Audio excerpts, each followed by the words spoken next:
Ladies and gentlemen, Your Excellencies, good morning and welcome to this conference today devoted to assessing, but also, I'd say, celebrating 10 years of EU membership of Hungary and indeed of other Central European member states. My name is Marton Hajdu. I'm spokesperson at the Permanent Representation of Hungary to the European Union in Brussels. And today my duty and my honor will be to help you guide through the rich intellectual offering at the conference. Let me start this help procedure by pointing out that those of you who need interpretation and those of you who picked up a little device at the entrance will find a channel selector on the left side of this device. And by selecting number 6, you can listen to simultaneous Hungarian interpretation. By selecting number 5, you can listen to simultaneous English interpretation. And during the second panel, when we will have a speaker who will speak French, you will be able to listen to, well, English and Hungarian from French by selecting the appropriate channel, or listen to French interpretation by selecting channel number 4. So number 4 is for French during the second panel, number 5 is for English through the whole conference, and number 6 is for Hungarian through the whole conference. The title of our conference today, Opportunities Seized and Opportunities Missed, is already something of a giveaway, I think. Depending on the perspective that you take, the glass is of course either half full or half empty, and especially so when it comes to such a hideously complex world as that of the European Union. That is why, in order to bring you a wide variety of perspectives, we have today an impressive lineup of speakers with decades of EU affairs experience under their belt. And we are talking about black belts here, as we have former and current ministers and commissioners and the Prime Minister among our speakers. Before we begin, let me quickly guide you through the logistics of the day. We will start with welcome remarks by Ms. Enikő Győri, Minister of State for EU Affairs at the Hungarian Ministry of Foreign Affairs. And then we will proceed with our first panel, whose distinguished members are already on the stage. The first panel will be the longest of the 3 today. It will last about 2 hours, roughly until 11 o'clock. Then we will break for coffee at 11, a 20-minute coffee break. And I would, of course, encourage you to enjoy a refreshing cup of coffee. And then return by 11:20, when we will start the second panel. This will last about 1.5 hours until around 1 o'clock. Then we will break for lunch.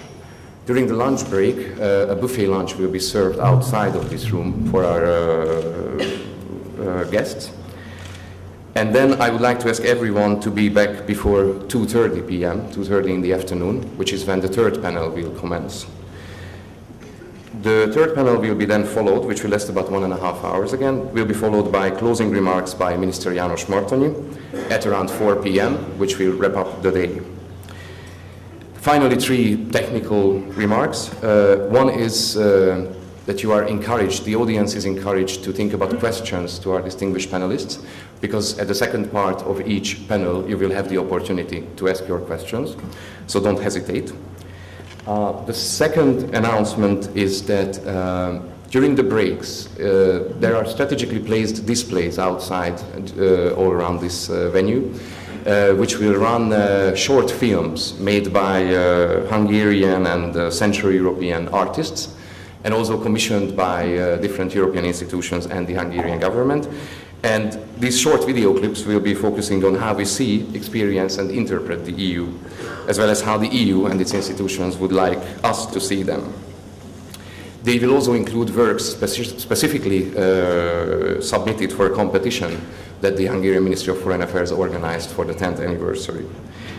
And the third remark is that for those of you who are active on social media, we have designated a hashtag for the conference, which is EU10HU. And I encourage everyone to pose your questions, to make your remarks, or share your thoughts with the world through social media using this hashtag. And now let me give the floor to Ms. Győri, who will deliver her opening remarks. Thank you.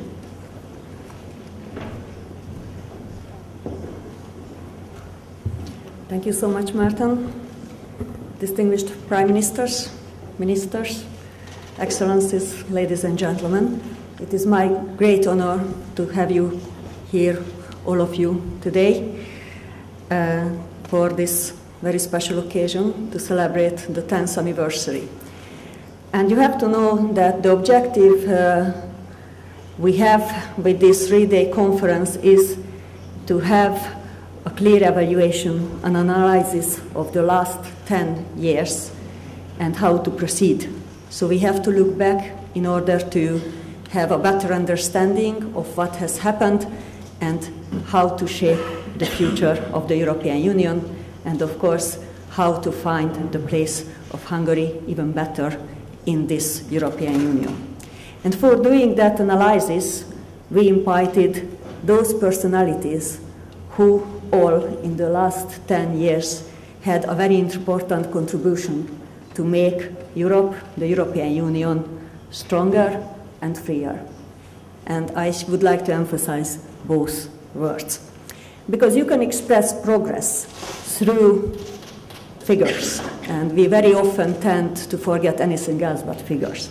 And we concentrate only on GDP growth, on very important figures like job creation, or how much intra-EU trade had increased, and how beneficiary it was both for old and new member states. And there are very clear studies showing the evidence of progress. But of course, as Martin was making a reference to, you can always have the glass half empty or half full. I wouldn't like to anticipate anything of that, but I very much hope that after these 3 days, everyone can make his or her own analysis.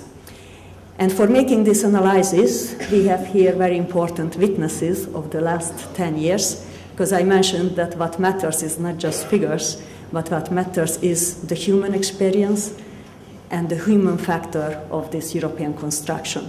Because you have to know that for most Hungarians, EU membership was a great return to the European mainstreams, where we have always belonged to, but for decades we have been expelled. So this is the philosophy with which we would like to commemorate this 10th anniversary. I wholeheartedly would like to thank to all our participants, to all our distinguished for coming, for sharing your experience, for telling you whether you think that this glass is half full or half empty.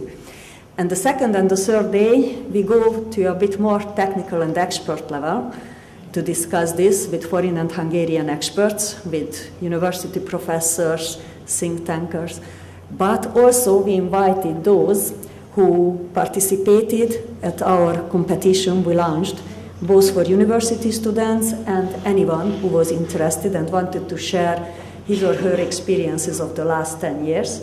So we will even have very civil people who will be attending our panels, and they will see how their personal life has changed or has not changed through EU membership. Ladies and gentlemen, I instructed all the moderators of all the panels to keep the debate lively.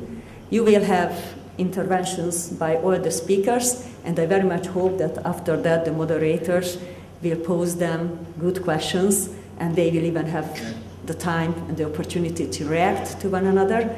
And as Martin was already mentioning, you also will have the opportunity to express your opinion, so the floor will be going to you. I wish you a good conference, a common thinking, and I hope that we will be able to come up with important messages for the future. Thank you very much.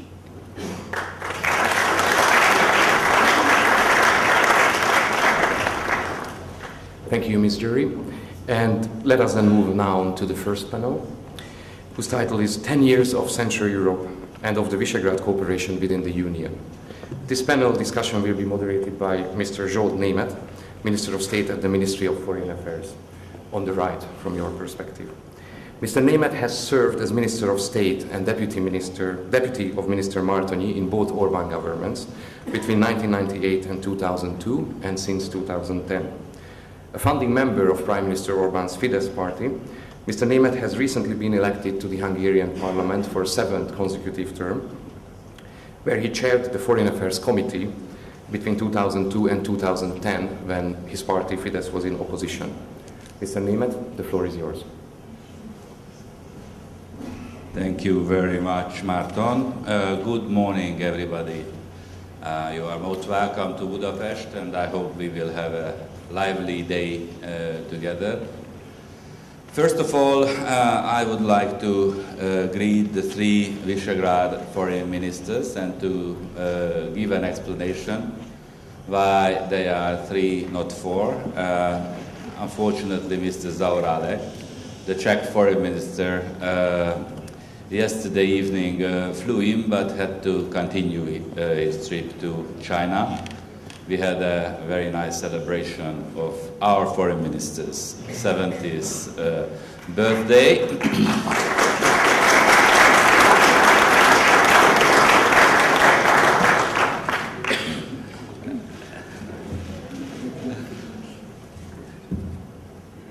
We would like to discuss in the first panel, especially Visegrad issues related to Europe and the Visegrad approach concerning the major questions of Europe. Yesterday we had a fantastic day from the perspective of religion, Europe, the beatification of John Paul II and 23rd Johannes, thank you.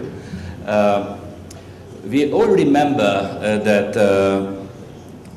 10 years ago, when the enlargement of the European Union took place, we quoted a lot John Paul II. At that time, we quoted him with a special phrase. John Paul II said that Europe will be healthy if Europe is able to breathe with two lungs. Yes, the integration of the East into the European Union made Europe much healthier. But what did John Paul II mean under the two lungs? Was it Central Europe? Was it the former communist countries John Paul II meant? Or did he mean something else?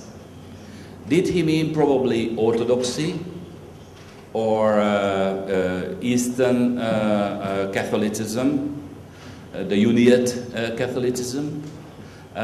Did he mean the perspective now we are confronting in these very days when the Ukraine is struggling for its sovereignty?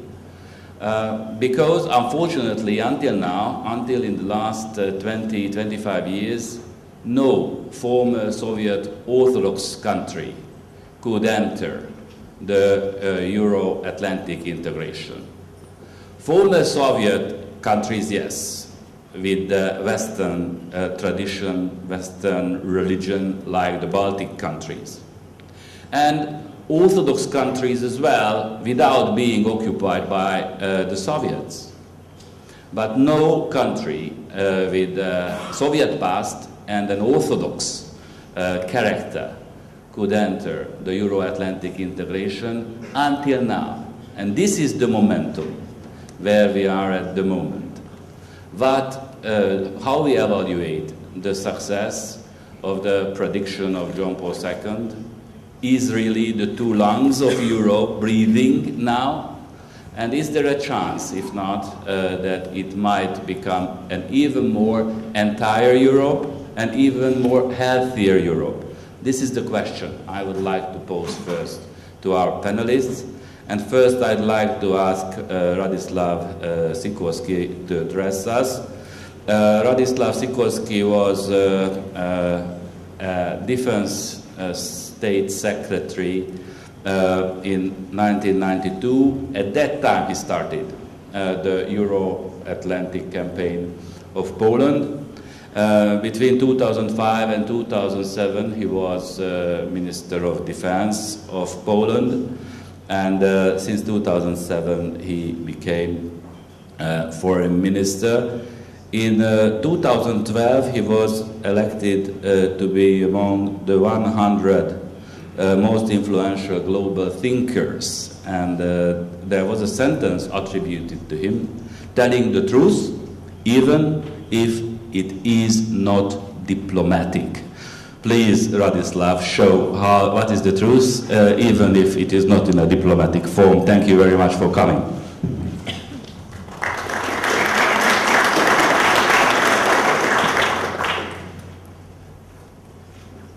Prime Ministers, Minister Martoni, friends, ladies and gentlemen. First of all, I would like to thank the hosts for arranging such beautiful weather in this beautiful city. It's always a pleasure to be in Budapest,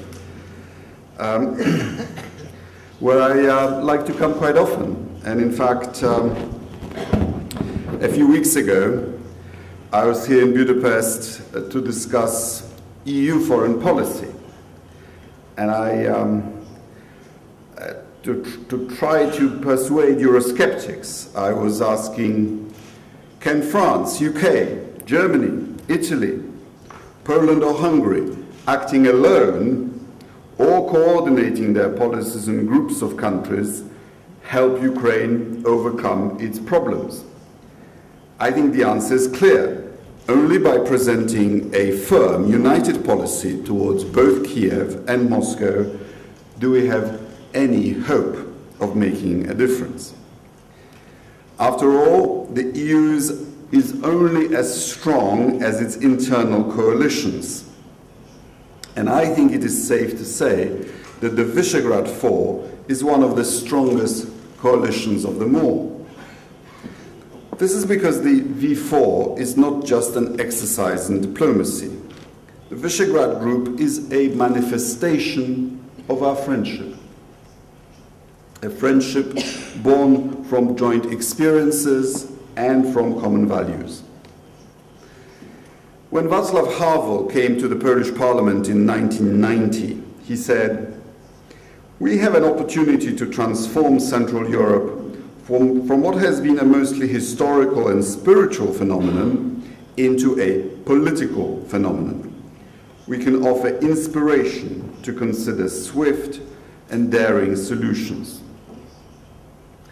Today, the V4 brand is becoming ever more synonymous with the term Central Europe, and that's a good thing. In this context, the Visegrad Group has become one of the key components of the European project. The Central European space, which our four countries occupy, is no longer in the remit of others. I believe we have shed the stigma of lagging behind in terms of civilizational development and of serving as a playground for bigger powers. Instead, we are becoming a credible voice that takes decisions affecting us and the continent as a whole. We have become an active participant, not passive subjects of international relations. And I think Václav Havel would be proud. Today, the V4 is a forum for cooperation, consultation, and increasingly smart coordination of policies. We are making, I believe, a real difference. For example, by embracing a common position on the multi-annual financial framework. The adoption of the roadmap towards the regional gas market among Visegrad 4 countries by our prime ministers in June last year is another V4 achievement worth noting, and it anticipates what I hope will become Europe's most important reaction to events in Ukraine, which is to create an energy union. Not long ago, some thought that our accession to the EU would do more harm than good. But over the years, I believe we have proven the skeptics wrong time and again. The Visegrad Four's political success has gone hand in hand with economic success. Not only is in the sense of catching up with others, increasing quality of life, leveling out income capita, but through robust cooperation in our region.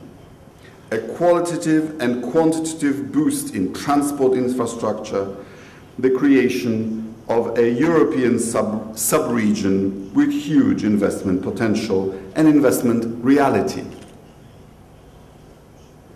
We are becoming ever more attractive to outside partners. We must now learn to use these circumstances, for example, by improving the V4 Plus formula for cooperation. V4 Plus is tailor-made to suit practically any given situation. It's an approach which can be aligned both with our own interests and those of our partners. The V4 can also become the fulcrum of regional cooperation between the North and South of Europe. Meetings of the Ministers of Foreign Affairs of the V4, the Nordic and Baltic countries are a very good and successful example of this. And the V4 template is not reserved for politicians alone, hence the need to encourage joint initiatives and activities by civil society. For example, V4 youth and students can engage with their counterparts also from outside the EU, say, young Ukrainians. And this is sometimes the most effective way of promoting the European ideal. Ladies and gentlemen, the V4 has become a symbol of success of the EU's enlargement policy. We are an encouragement to continue lifting dividing lines in Europe. After all, I believe that the future of our continent lies in advancing the European integration project. The V4 must continue to advocate bringing the Eastern Partnership countries closer to the EU and keeping the door to the Union open.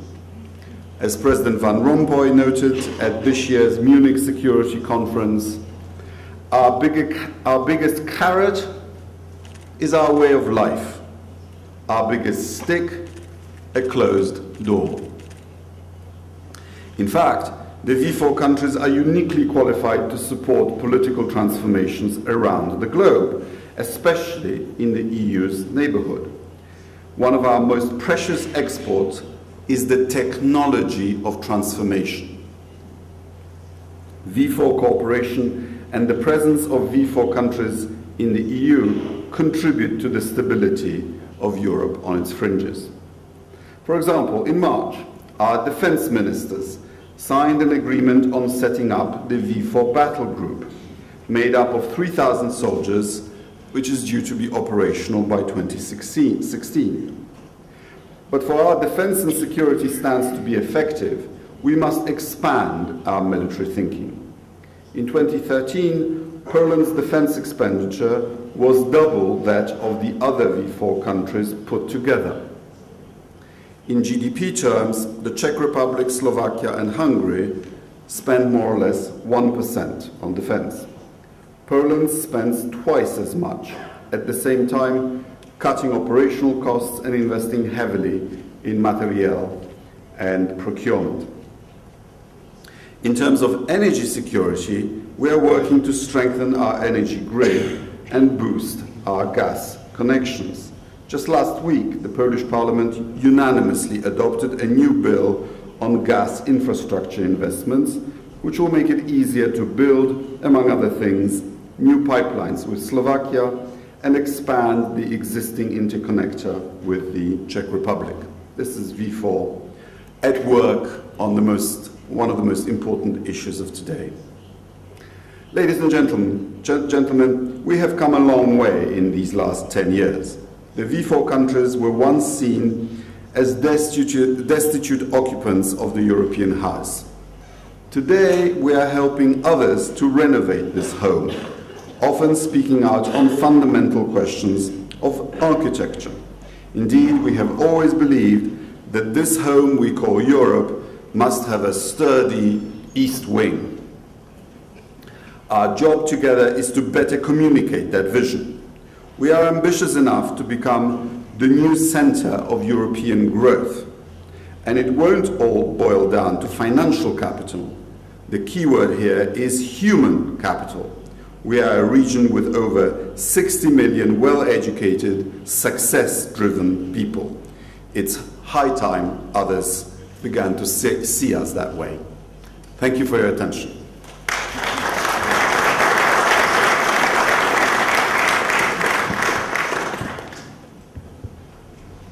Thank you, Radek. I'd like to turn now to Miroslav Lajčák, the Deputy Prime Minister of Slovakia. Miroslav has been first the High Representative and then the Special Representative for Bosnia and Herzegovina, having a Hungarian deputy, our ambassador to Sarajevo now. Then Mr. Lajčák has been the EU chief negotiator for the association agreements with Moldova and the Ukraine. Mr. Lajčák, I would like to quote another Polish. I first quoted John Paul II, now I'd like to quote Hanna Suchocka. Hanna Suchocka, the former Prime Minister of Poland, in those times when we were waiting for the EU membership, said that the European Union, oh yeah, that is an organization which is always 5 years in front of us. And we do remember very well how desperate it was that the European Union decided in the early 90s that there is not going to be an early accession of the Central European countries, and then we had to wait for 15 years becoming the member of the European Union. Well, probably it's not in vain to ask ourselves what would happen if Hungary and the Central European countries would have been able to join the European Union in the mid-90s. How Europe could have coped with the economic crisis at the end of the 2001st decade of the 21st century. And now the major question is how we relate to our immediate neighborhood, to our eastern partners, and how we relate ourselves to the whole enlargement process now. That is a question what I'd like to pose to you, Mr. Lajčák. Shall we repeat the same mistake of the European Union, which has been done vis-à-vis us, or are we able to speed up, exploiting the very present geopolitical turmoil for changing our attitude towards our neighborhood, towards enlargement, towards our eastern partners? Miroslav Lajčák, you have the floor.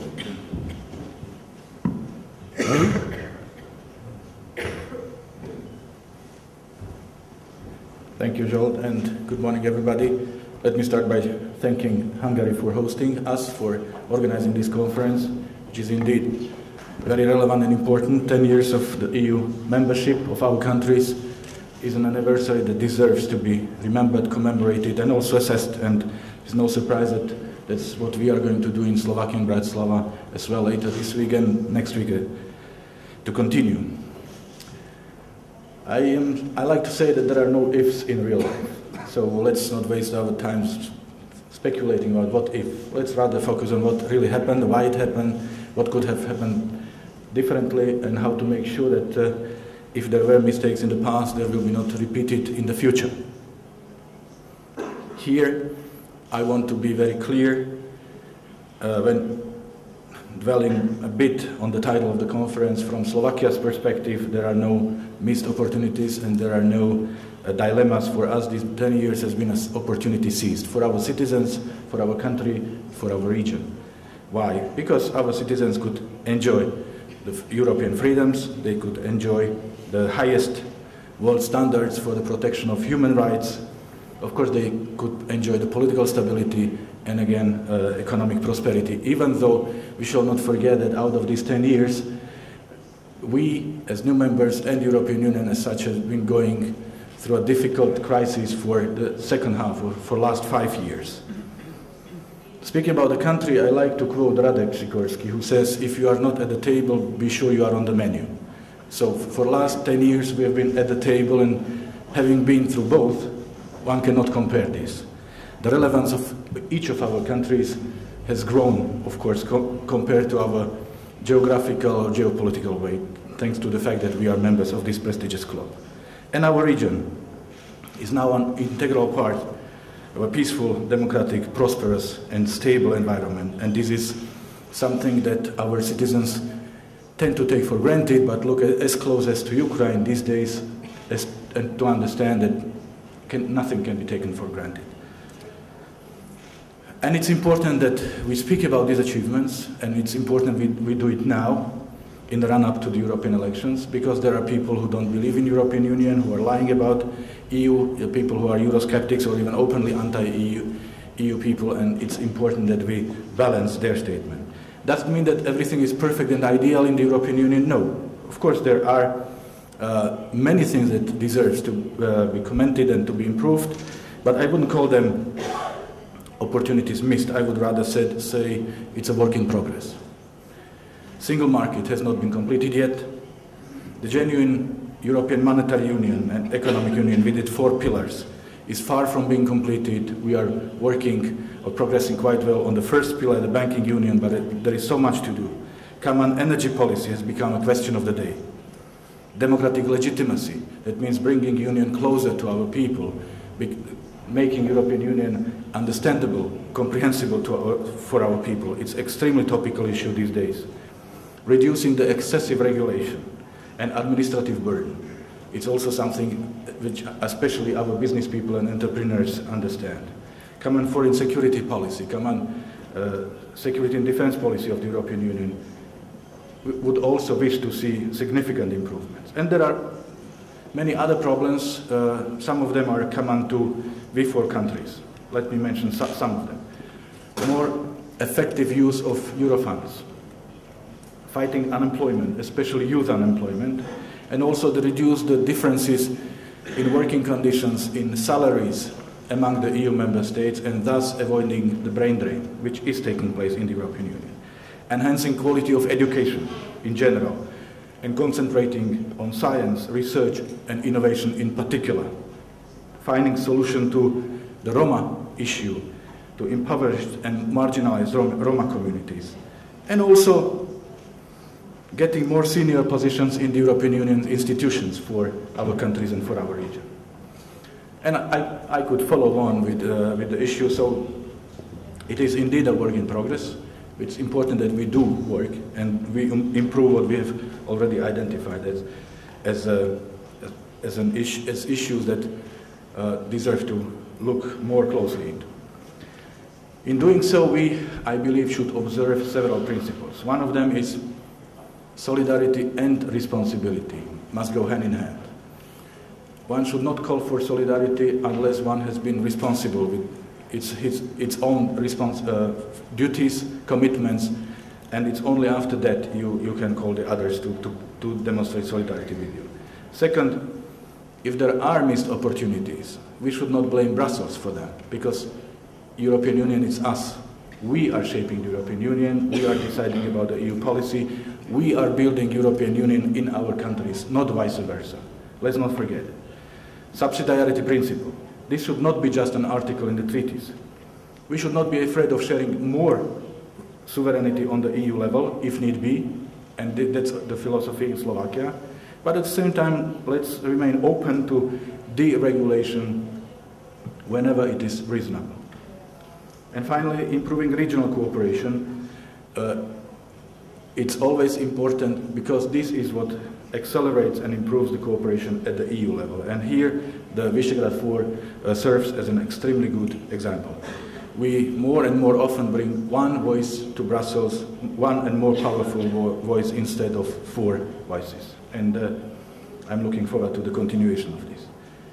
Now to comment more on the subject of our panel. First, Visegrad 4, where do we come from? I see 3 stages in the Visegrad 4 development. First one, of course, the period of 90s and early 2000s. We all know the story, there is no need to elaborate on that. Painful transformation, major reforms, political, economic, and in the case of Slovakia and the Czech Republic, on top of it, also the building of a new statehood. You are also well aware of the specific story of Slovakia being a late starter, and that was the time when Visegrad 4 was extremely important for reminding our partners that there is an empty chair for Slovakia as it is right now on the stage. We are very grateful for that. It was extremely helpful and it helped us to catch up and we managed. So this was the initial period of the V4 cooperation, which was known as a pragmatic and result-oriented cooperation. At that time, the clear European perspective was vital. We were working very hard, we were successful, we were among the most successful and best prepared when we joined the European Union in 2004, and it was also because EU and NATO integration was unquestionably our #1 priority. Then after joining the European Union, we needed some time for reflection as individual countries and as a region. There were voices, and we all remember saying that V4 would become irrelevant after joining, but they proved wrong, and as a matter of fact, Visegrad 4 became even more important to all of us. So the second period was the transitional period, adjusting to the new reality, new situation after joining, and then we entered into the third stage, which I call the period of strategic cooperation, because we have moved into fields such as the coordination of the EU policies, energy, security and defense cooperation, and foreign policy cooperation. Where are we now as Visegrad 4? I believe that we have defined our core agenda well and properly. So it's the Balkans Eastern Partnership, energy interconnections, pooling and sharing of our security defense capabilities. These are all very topical and proved to be well defined. We've also learned and understood that if we make concrete progress in these fields, our relevance in the European Union and in NATO as well will grow further. Let's not forget, and Radek spoke about it, that Central Europe is one of the engines of the European growth, despite the crisis, and we have to keep maintaining this trend. I want to use this opportunity to appreciate a very efficient Hungarian presidency of the Visegrad 4. The fact is that I've been traveling to Budapest as often as I do to Brussels in the last month, because there are so many good reasons to be here, and this speaks for itself, and I want to assure you that together with my colleagues in Bratislava, we are working hard to make sure that we maintain the dynamism and the momentum after we take over as of 1st of July. And finally, where are we heading? The good news is that there is no reason to be afraid that we will get out of business as Visegrad 4. On the contrary, there are many issues on our agenda. First of all, the V4 expertise on the Western Balkans and Eastern Partnership is respected in the European Union. Let's not forget that we are the only regional group in the European Union which holds regular annual meetings with both our partners from the Western Balkans and from the Eastern Partnership, as we do later today and tomorrow.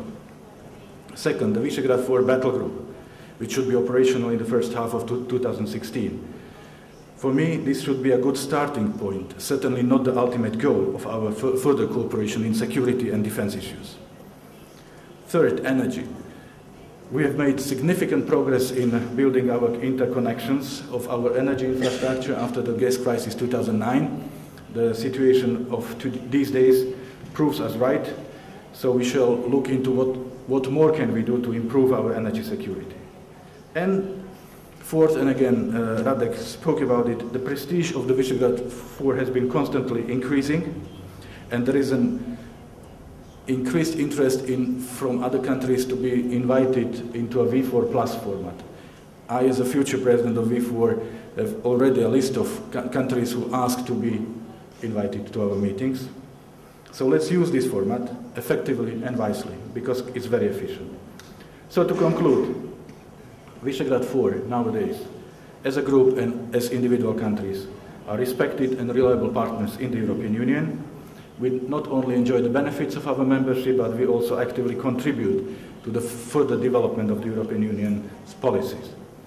Whenever we speak with one voice, the world listens to us. So let's use our common voice as often and as intensively as possible.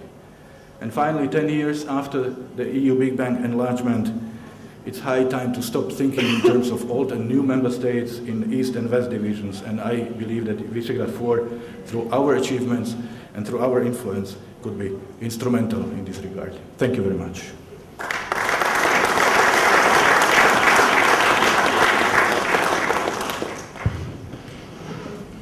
Thank you, Miroslav.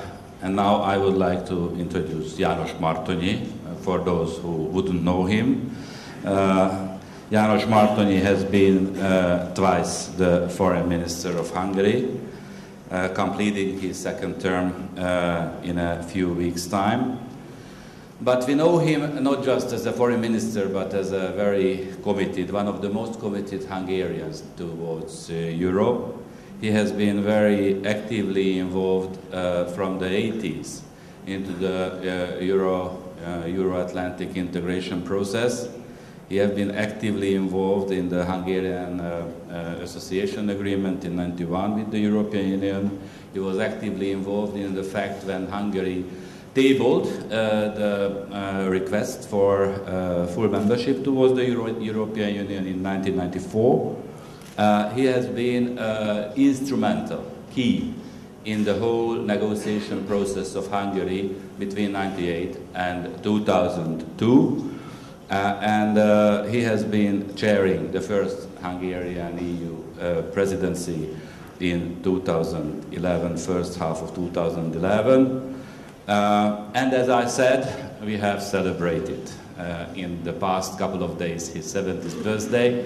We are, the other three around this table, we are born in 1963, so we are 50 years. Happy birthday to us as well, gentlemen.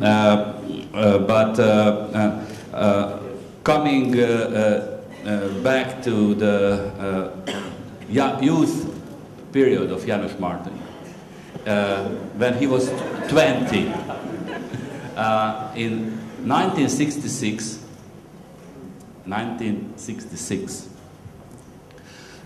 there was an extremely important momentum, also Polish important momentum, of the region's attitude towards Europe.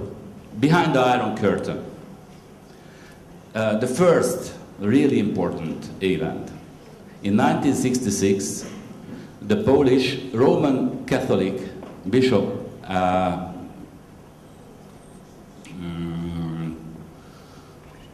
collectivity wrote a letter to the German bishops, and in that letter the idea of the European integration from behind the Iron Curtain was first raised, and it was obviously very closely related to the Polish-German relationship.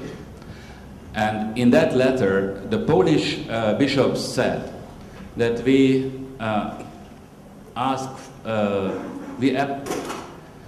we forgive to you and we ask for forgiveness. That was the key idea in that letter. Nowadays, when we are discussing the future of the European Union, we speak more and more about spiritual questions. Is the European Union tired? Has it lost its dynamism, its ability to renew itself? In Hungary, we started to speak a lot about the Christian Europe. Is the Christianity of Europe, is Christian Europe has any relevance today? Or is it just the favorite idea of a few right-wing radicals in Europe? Has this spiritual dimension anything to do with the future of the European Union? These are the questions I would like to raise to a person, to János Martonyi, who is so much involved in the European integration process. How do you see, Minister, the future of this endeavor, the European Union? You have the floor.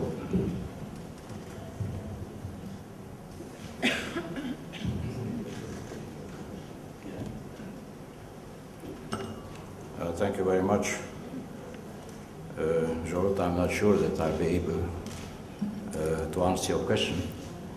But before that, yes indeed, last night I prepared and made a speech. And I'm telling this to those who were not present. And after my speech has been delivered, I was told that my speech was absolutely redundant and it was not for the opportunity. So my first idea was that maybe I delivered that speech now. But because most of you already, many of you already heard that speech, I had to invent something new. And my first impression after having heard my two colleagues this morning is, and this is not the first time, because of course this is not the first time that we are sitting in the same panel in different conferences on colloquia, and the experience is that it's not very easy to find contradictions. So from time to time we try, but the thing is that, and that's perhaps the substance of V4 now, that we are in most cases on the same wavelength, approach, philosophy, and that is now indeed a political reality, which people inside and outside of V4 and indeed Central Europe will all have to be aware of. Now, yes, indeed, now we celebrate, that's the 10th anniversary.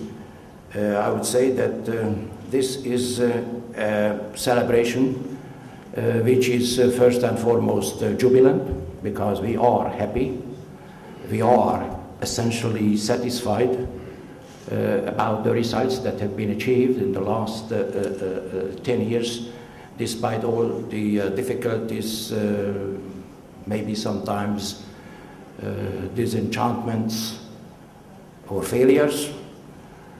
Also, it is a cautious celebration, because there is no reason for complacency.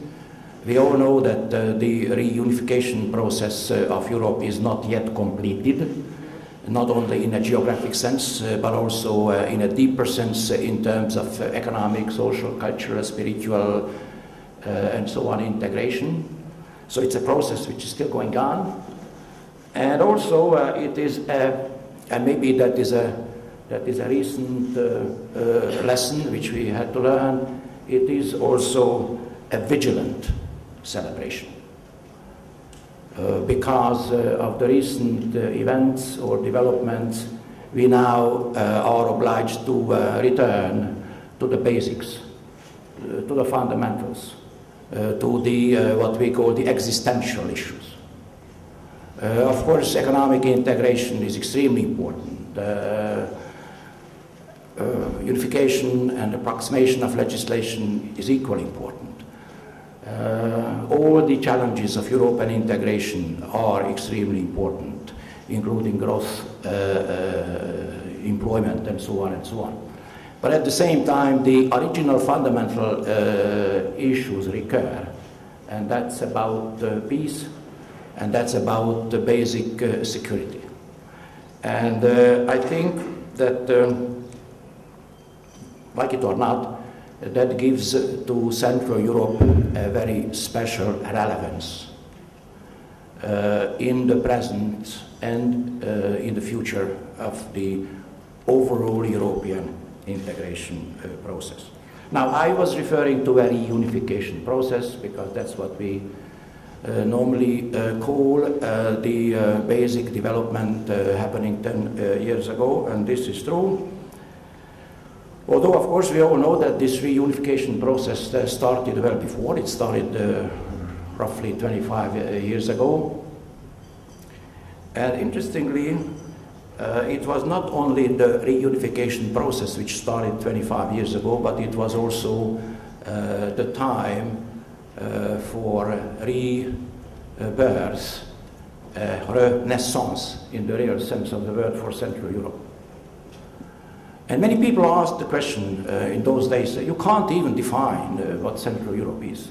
Is there such a geographic notion or concept, or what is it in fact? And in fact, yes, we very frequently used and developed the quotation of Václav Havel that this is something, it is a cultural, historic and spiritual phenomenon which is now to be transformed into economic and political reality. So that is how we three in those days was designed and established. So that was the best expression or reflection of this Central European idea. Some people dismissed it, that this is only something which was kind of instigated from Brussels. Some people said it will be irrelevant anyway, because this is something which is used for dismantling the existing structures such as CMEA and Warsaw Treaty, and after all that will have been done, it will be over.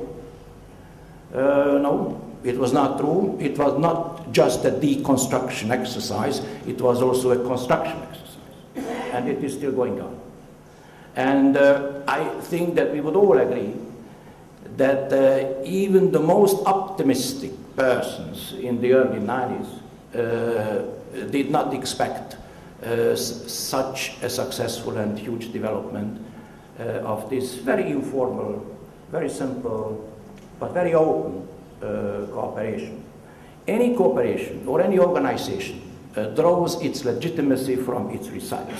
So if we look at the results of the cooperation, I think that yes, we all have to be impressed. And many of those achievements have already been referred to by the previous speakers, so I don't want to repeat them. But yes, there were ups and downs.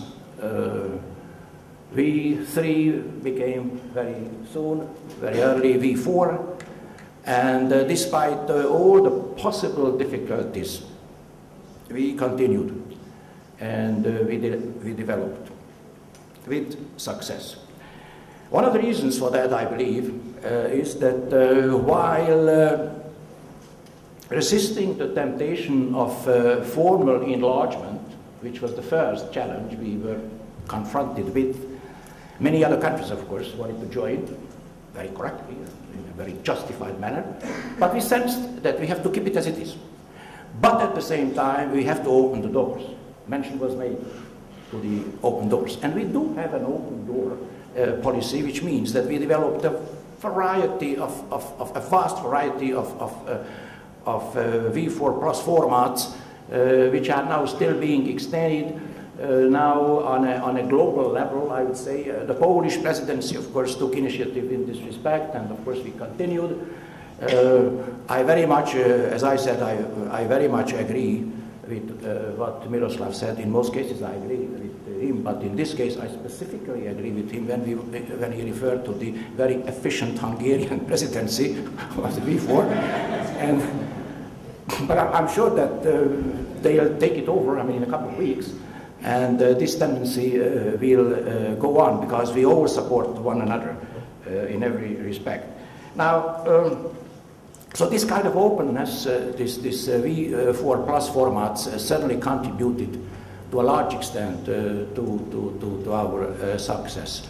And another point is, of course, that we also resisted to the temptation of formalizing the cooperation and to the establishment of an institutional system.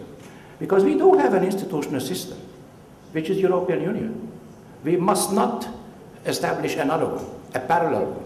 And that was, again, another temptation many years ago, especially at the time when we were somewhat impatient with respect to the advance of the association, to the accession process, I'm sorry.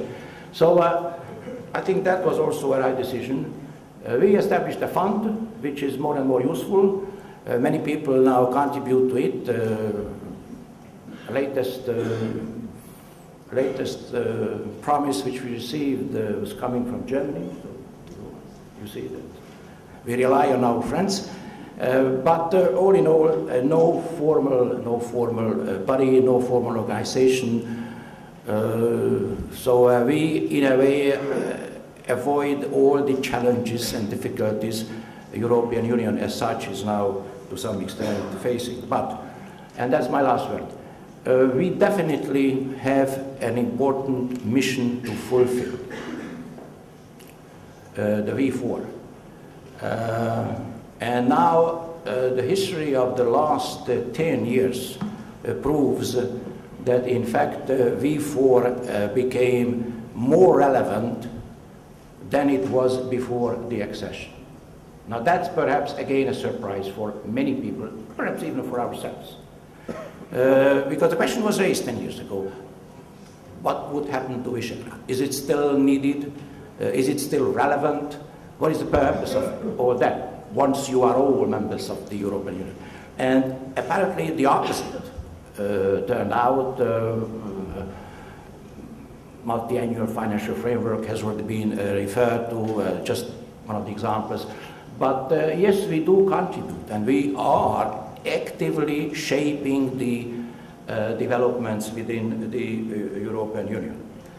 And I'm afraid, or I'm not afraid, but I really foresee now an increasing role and an increasing responsibility for our countries. It's not a welcome development. It is a completely new geopolitical reality which was brought about by the Russian aggression, an armed aggression in the Ukraine. And we do not know yet where does it go. And we do not know yet what kind of risks we will face in the upcoming days, weeks, months, and years. So Central Europe is upgraded. It's not a joy for us. But geopolitically and strategically, we will be upgraded, and we have to be aware of that. And that is why we will have to speed up cooperation in the security and defense policy also within Visegrad. That's why we want to establish this battle group as soon as possible. That's why we will be always among those who encourage and promote and push for the development of common foreign and security policy and common security and defense policy. I think we all agree on that, as we agree on most of the issues. If we have discussions or debates which we may have, we settle them among ourselves. We don't need outside advices. We can do it for ourselves. Because we have here a coherent group, a like-minded group, I'd say, which is fully aware of its opportunities, responsibilities, and achievements. Thank you very much.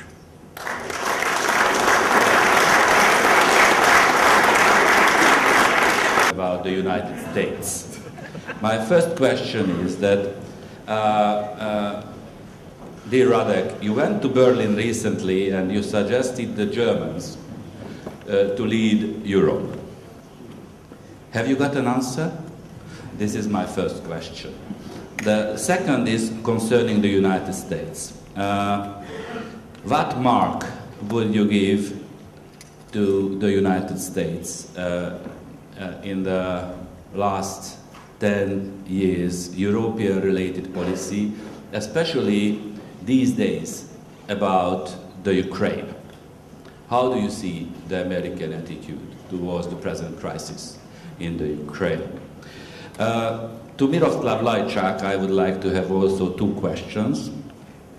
One is that we all know that the European integration goes back to bilateral situations, conflicts, tensions in history, and the European Union has been extremely beneficial in these relations, especially if we look at the Franco-German relationship, or if we look at the Italian-Austrian relationship.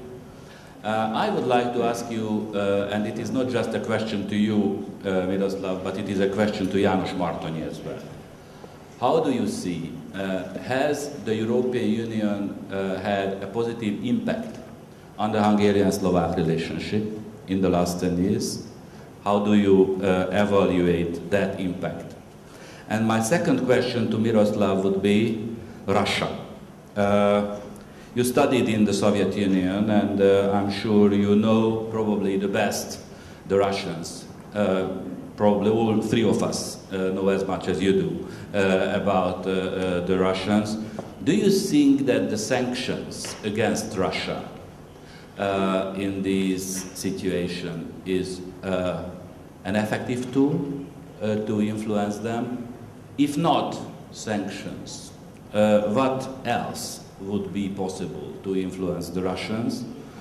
And how do you see, is the isolation of Russia from Europe and from the West temporary or a long-term phenomena?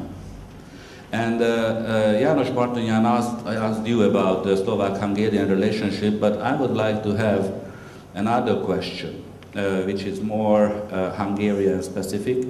Hungary was accused in the past 4 years to become an anti-European country. How have you coped with this accusation personally, who is so much committed to the European ideal? We all know that around the table we have clear visions. The Polish vision about Europe is clear because they want as deep integration as possible.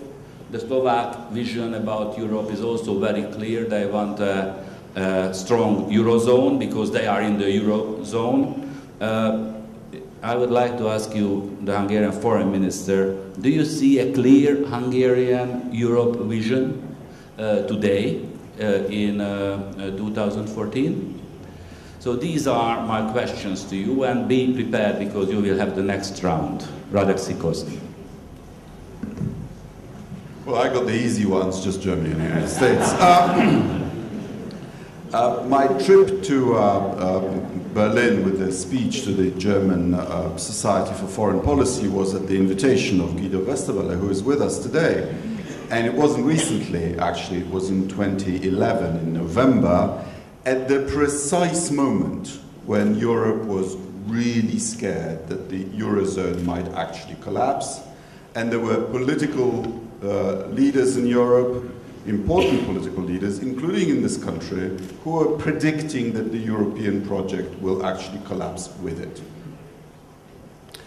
And yes, I called it the biggest threat also to Poland's prosperity, and I called on Germany to do more. I thought at that time that Germany's inactivity would be more dangerous than German power. And to credit where credit is due, Germany did do what was necessary to save the Eurozone from collapse. It was just a few weeks afterwards that the European Central Bank convinced the markets that it would do what it takes to provide liquidity to the banking system. And then we had these also support packages for Greece, as a result of which Greece has started reforming itself, reducing its bureaucracy, increasing tax collections, and today Greece is having a primary surplus, and its 10-year Euro bonds can be sold at interests below 6%. In other words, Greece is back to the markets. So Germany has helped to save Europe from that, and has also strengthened its position. What I think would be the wrong lesson to draw from that crisis would be that it always takes national governments to step in when we have a problem. And for example, in this Ukraine crisis, Donald Tusk, the Prime Minister of Poland, is arguing for an institutional, a communal solution to the problem of our uncompetitive pricing of Russian gas for Europe. We should be doing what we are doing anyway, and what would be in effect good for both European industry and European consumer, and for the climate of the planet, which is we should collectively get a better price out of the Russians. In other words, we need Germany to remember that the institutions should be in the lead. And we need Germany to help create the next European Commission, which will have the personalities to lead Europe and to restore the authority of community institutions. And on Ukraine, of course, Germany has been somewhat reluctant to impose sanctions, but so are we all, because we know that they will hurt us. Poland uniquely is a neighbor of both Russia and Ukraine. We're the only country. And we are already paying a price for the crisis, because both the ruble and the hryvnia have collapsed in value. The purchasing power of Russians in Ukrainians is less. They are buying less from us. But of course, the way to avoid sanctions would be for Russia to stop doing what she's doing in eastern Ukraine. And I don't blame Germany for trying to integrate the views of those countries that feel exposed in terms of security, and those who feel exposed in terms of business, and those who don't feel exposed at all. And hopefully we will get an outcome that the Russians will take seriously. Now, on the United States, I think it was inevitable that Barack Obama would be reluctant to repeat the kind of easy-going to war that we had under President Bush. Because I think we would all be much more reluctant to do Iraq, for example, if we knew at that time what we know now, that they just wouldn't find the weapons of mass destruction. So some retrenchment of America's policy was inevitable. But the paradox is that you remember all those essays about America is from Mars, Europe is from Venus, you know, if you have a hammer, every problem looks like a nail. Well, on Ukraine, the United States excluded a military option from the start. Whether it was tactically wise to do so is another question, but they did. So the major American asset is not at play. And yet, who is in the lead on Ukraine? On a country that is on the border of the European Union, and in relation to which we, the European Union, given that the military option is excluded, have all the instruments. We have humanitarian assistance, we have access to market, we have access for visa-free access to people. We have the macroeconomic assistance by the European Commission. We have the association agreement. We have deep and comprehensive free trade area. And yet, even so, it's the United States that's in the lead. So I think it's a witness to the continuing and these days underappreciated power of the United States, and perhaps, in your words, a criticism of Europe's foreign policy. Probably we are in the privilege that we have the former foreign minister of the Ukraine among us, Boris Tarasyuk. In the afternoon he might give another mark to the United States, but let's remember this answer. And now I'd like to ask Miroslav Lajčák to answer the questions. So your first question was about our bilateral relations, and the short answer to your question would be yes. But if you allow me to elaborate a bit, of course our membership, our mutual membership in the European Union has contributed a great deal to the improvement of our bilateral relations. There were times when, of course, we've been through ups and downs and through more critical periods, but we realized that we are members of the European Union and we are genuine in accepting European values.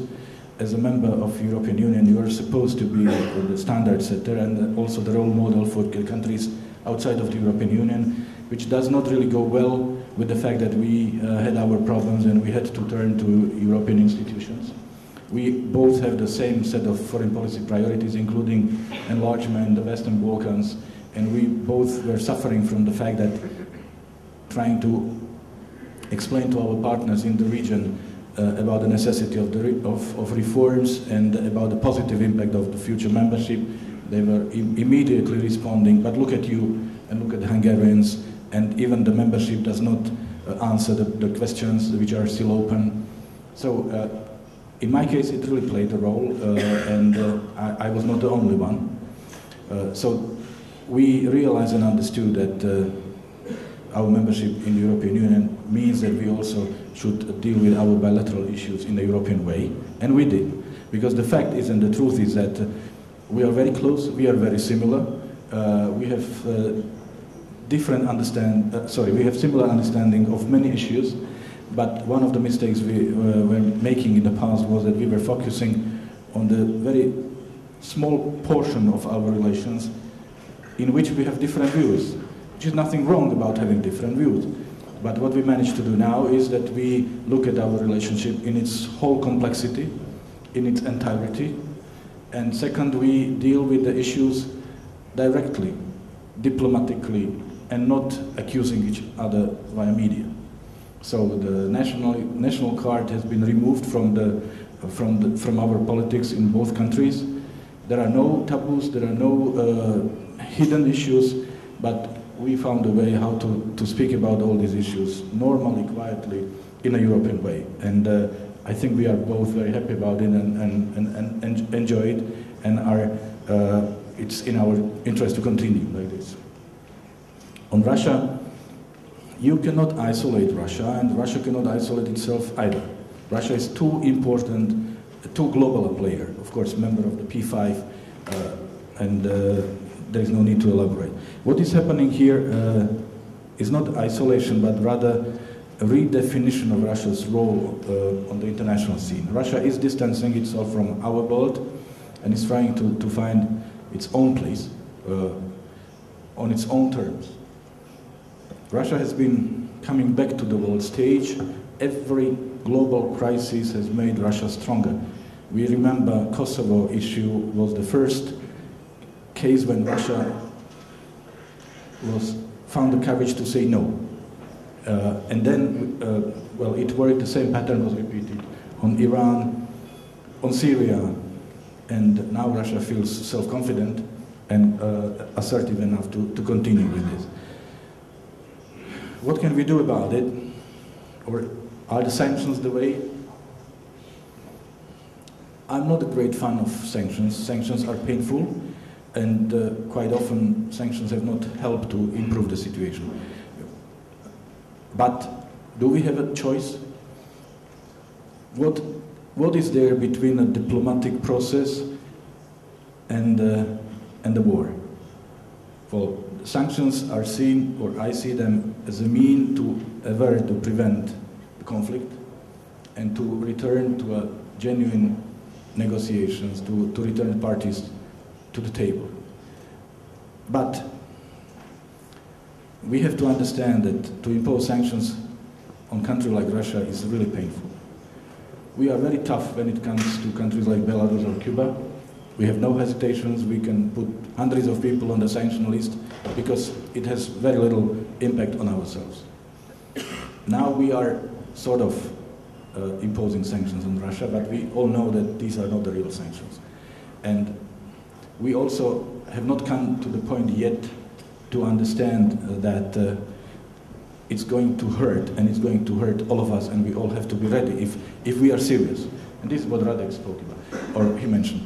All three of our countries are neighbors to Ukraine, very much exposed to the Russian space economically and by, well, many other means. So I don't think it would be a good way if we are used as a stick to hit Russia at our expenses. So if we want to speak about sanctions, we'll have to make sure that we are all serious, we all understand what it means. We are all ready to share the pain, to share the burden, and if the answer to this question is yes, then we can go for it. But still, being a professional diplomat, I believe in negotiations, in communication, rather than in sanctions. And I hope we'll be able to resume a normal dialogue with Russia. Thank you. János. The answer to your first question, Zsolt, is very simple. I think we all agree that EU membership does have a positive impact upon bilateral relations between Slovakia and Hungary. A long range of examples could be referred to. My personal conviction is that membership in V4 and cooperation in V4 is perhaps even more helpful. Of course, I don't want to make a difference, but because both are intertwined in a way. But yes, indeed, this kind of multilateral cooperations or alliance matter a lot.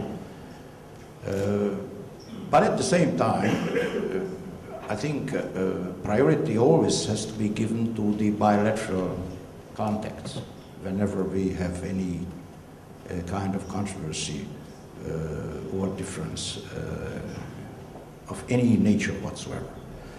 Now, I don't think that Hungary is an anti-European nation. As far as the public opinion is concerned, we only have to have a look at the Eurobarometer. And I just glanced through some of the data, and I realized that on most issues we are much more pro-European than the EU average.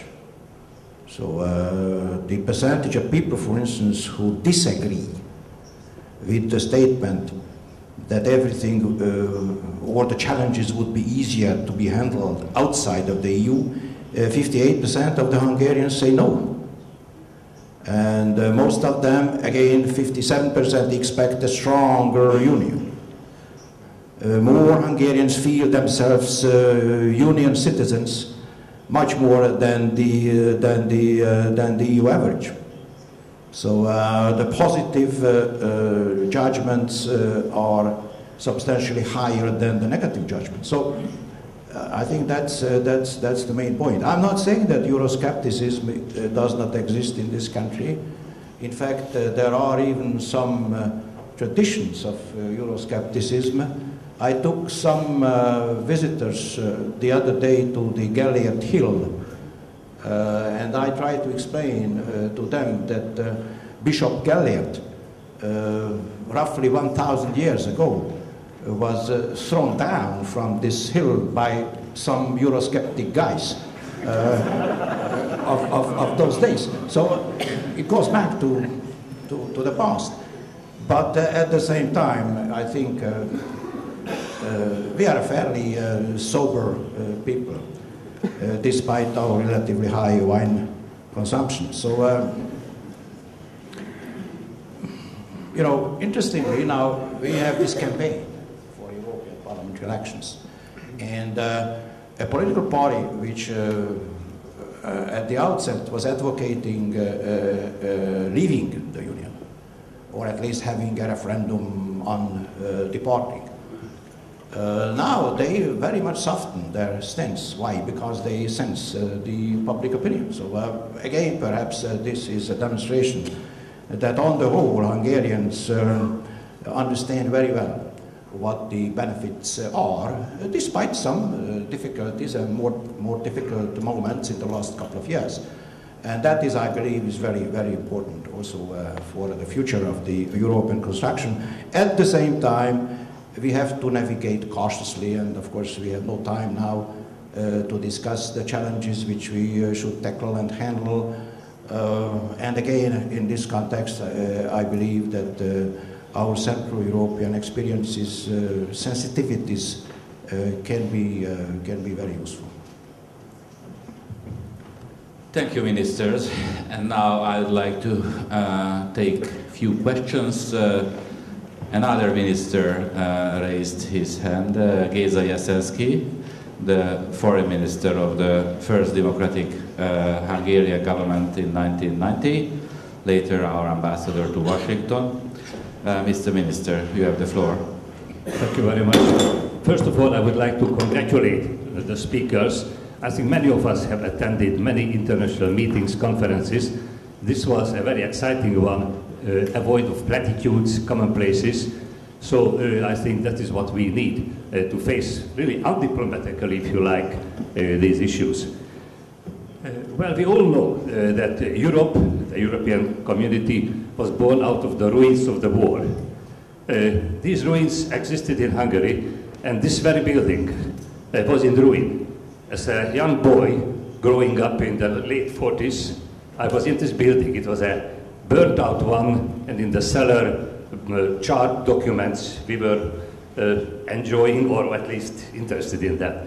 So in fact, unfortunately, the ruins, although disappeared visibly, but in 1990 we faced a central part of Europe, Eastern Europe, where the ruins were there, ruins caused by communism, but they were not visible. Now we know that Visegrad particularly, but as all the speakers said, the European Union contributed to restoring peace among the Central Europeans. And when we, less than 2 years ago, celebrated the Nobel Prize being given to the European Union, I personally and so many people agreed with that. I also thought then that perhaps NATO should also deserve, because NATO preserved peace in the last more than 50 years. But also I have another candidate, Visegrad. Visegrad contributed to not only to peace but to friendship, replacing the rivalry which we had after the First World War. So in fact, what should be done to spread this to the eastern regions, to the eastern neighborhood, particularly to the Ukraine? After all, Ukraine is not only a country of Ukrainians, but with a large number of minorities, not only Russians, Poles, Hungarians, Romanians, and so on. So my question to the panel is what do they think? The European Union so far has declined to be involved in the question of national minorities, multilingualism, multiculturalism, yes, in the sense that in Europe, yes, Western Europe, yes, but not in Central and Eastern Europe. So I think the question in the Ukraine is how to satisfy, well, not Russia, but really to avoid the pretext of supporting Russians who were not really mistreated, as we all know. But, well, to have a Ukraine, and also beyond Ukraine, to have a Europe where not only there are nation states, but there are satisfied minorities, and I think the European Union has still something to do in that respect. Thank you, Minister. The panel as such is targeted what to do about the multicultural character of the Ukraine on behalf of the European Union. Radislav Sikorski. Well, I don't think it would be helpful to start supervising Ukraine on minority issues now that they are facing an insurgency which is using this issue as a pretext. Because Ukraine is a signatory to the Council of Europe Convention on National Minorities, and I think it's a separate one on regional languages. And in fact, the tolerance of minority languages in Ukraine is bigger than what the conventions require.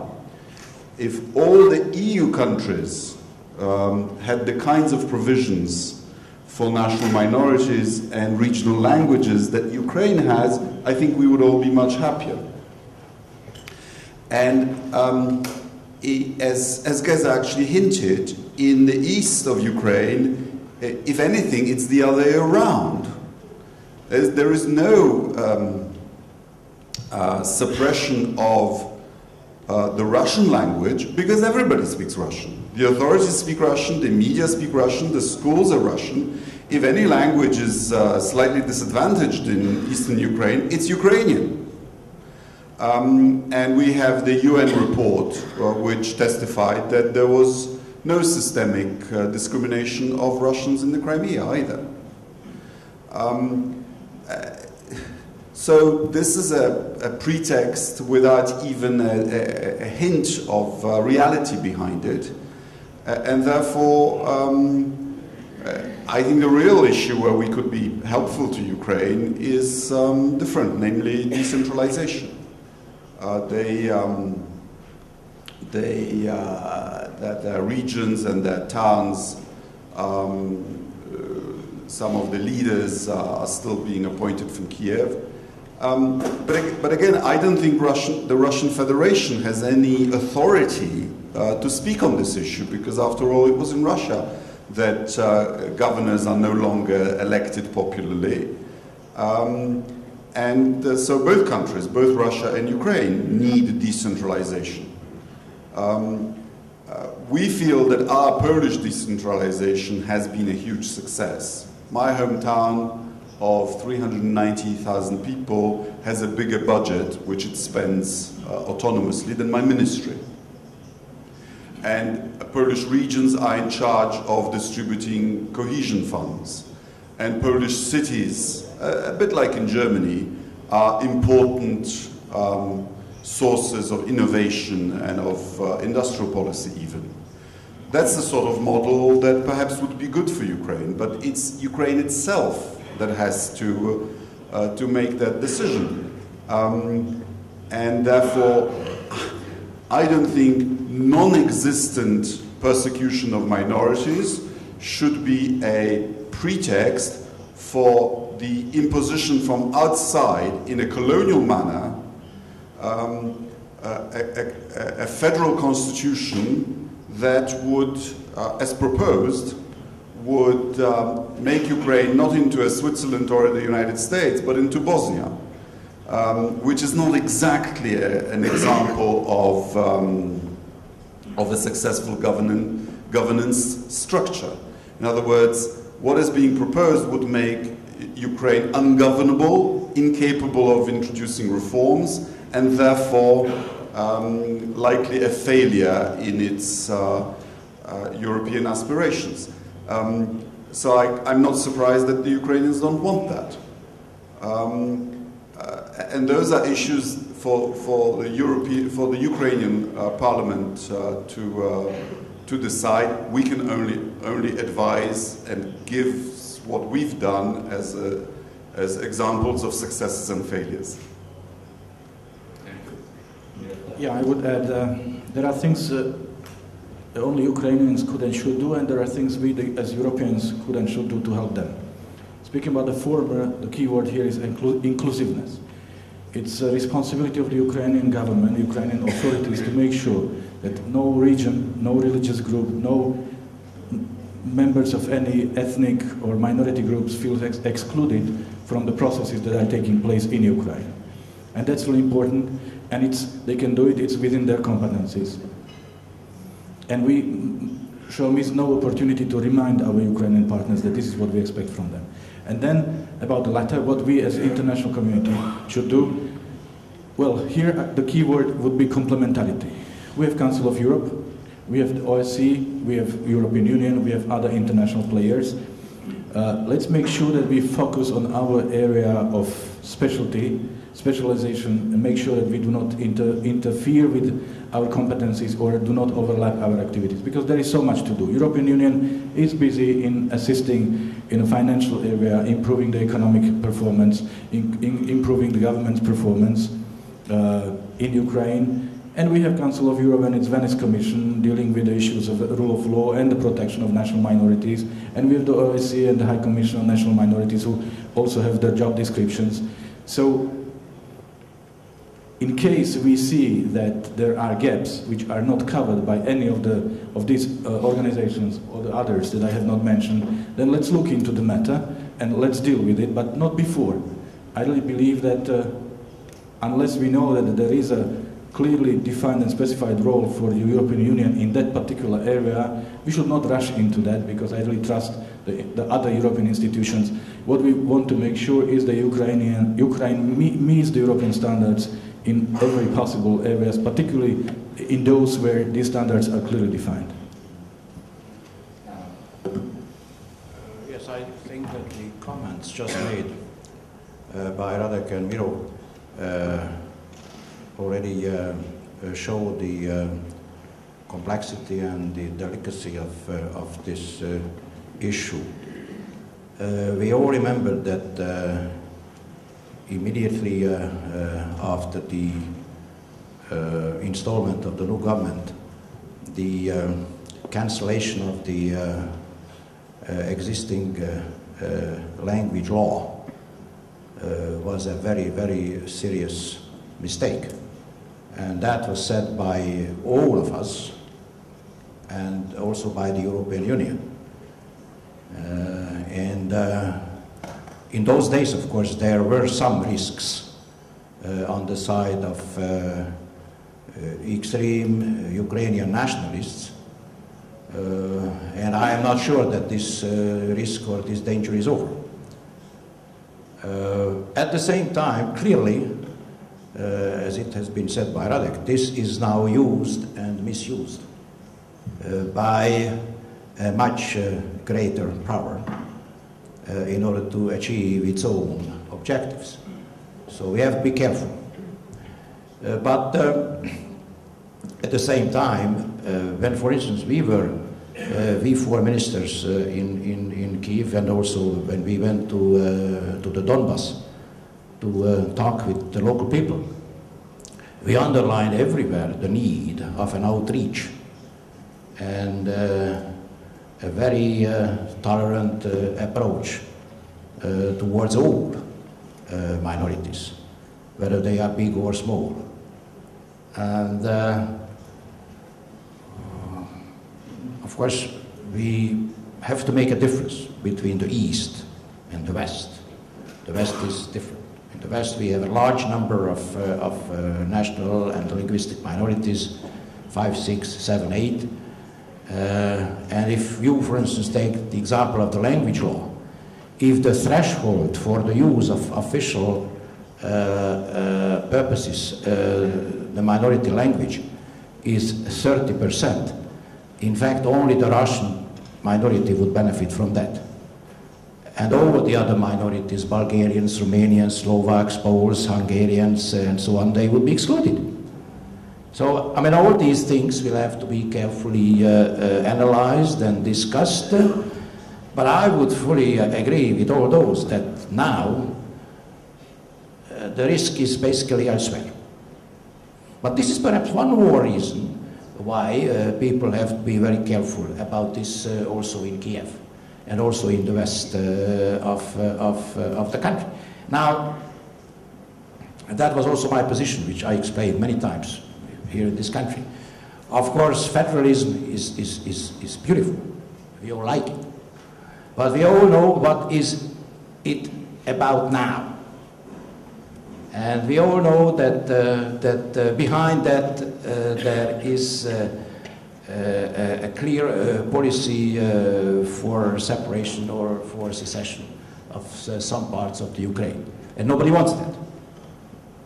I'm convinced, by the way, that the majority of people living in the eastern Ukraine do not want it, despite all the propaganda which we now read everywhere, I would say. So, yes, indeed, the main principle must be that this is up to the Ukrainians to decide what kind of internal structure they want to develop, taking into account all the factors which they want to consider.